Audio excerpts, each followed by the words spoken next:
நாமக்கல் மாவட்டம் பள்ளிப்பாளையம் அருகே உள்ள கலியனூர் கிராமத்தில் முறைகேடாக தண்ணீர் விற்பனை செய்து வந்த 9 ஆழ்துளை கிணறுகள் மற்றும் 3 திறந்தவெளி கிணறுகளுக்கு அதிகாரிகள் சீல் வைத்தனர். இதுகுறித்து மேலும் விவரங்களோடு இணைகிறார் செய்தியாளர் தங்கமணி. தங்கமணி, வணக்கம். விவரங்களை வழங்கலாம். வணக்கம். அதாவது நாமக்கல் மாவட்டம் குமராபாளையம் தாலுகாக்கு உட்பட்ட கலியனூர் கிராம பகுதிகளில் நியூஸ் தமிழ் செய்தி எதிரொலியாக 9 ஆழ்துணை கிணறு 3 திறந்தவெளி கிணறுகளுக்கு தற்போது அதிகாரிகள் சீல் வைத்து வருகின்றனர்.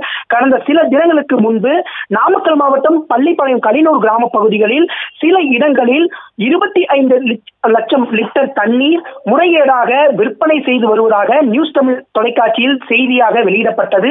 இதனைத் தொடர்ந்து இன்று நாமக்கல் மாவட்ட ஆட்சித்தலைவரின் உத்தரவின்படி இன்று சம்பந்தப்பட்ட துறைகளை சார்ந்த நீர்வள ஆதாரத்துறை, வட்டாட்சியர், அதே சமயத்தில் வருவாய்த்துறை சார்ந்த அதிகாரிகள் தற்போது கலியனூர் கிராமத்தில் உள்ள 6 இடங்களில் அனுமதி இல்லாமல் முறைகேடாக இருக்கின்ற 9 ஆழ்துளை கிணறு 3 திறந்தவெளி கிணறுகளுக்கு தற்போது சீல் வைத்து வருகின்றனர். குறிப்பாக 25 வருடங்களுக்கு முன்பு விவசாயத்திற்காக பயன்படுத்த தண்ணீர் வேண்டும் என அரசிடம் கோரிக்கை வைத்து பள்ளிப்பாளையம் காவிரி ஆற்றிலிருந்து சமயசங்கிலி, கலியனூர் ஆகிய பகுதிகளுக்கு பிளாஸ்டிக் பைப்லைன் மூலமாக தண்ணீர் விவசாயத்திற்கு கொண்டு செல்லப்பட்டது. இந்த நிலையில் இதனை பயன்படுத்தி சில நபர்கள் தண்ணீரை விற்பனை செய்து வருகின்றனர். தொடர்ந்து லாரிகள் மூலியமாகவும் டிராக்டர் போன்ற வாகனங்கள் மூலியமாகவும் இந்த தண்ணீர் விற்பனை செய்யப்பட்டது. இதனை நியூஸ் தமிழ் செய்தியாக வெளியிட்ட 3 தினங்களில் தற்போது மாவட்ட ஆட்சித்தலைவரின் உத்தரவுப்படி சம்பந்தப்பட்ட இடங்களில் உள்ள அந்த பிளாஸ்டிக் பைப், ஆழ்துளை கிணற்றினுடைய அந்த மோட்டார் பைப்லைன்கள்,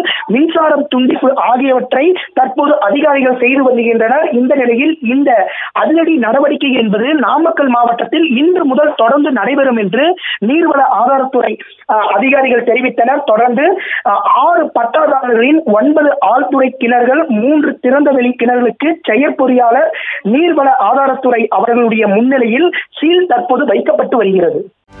செய்திகளை உடனுக்குடனும் துல்லியமாகவும் தெரிந்து கொள்ள சப்ஸ்கிரைப் பண்ணுங்க.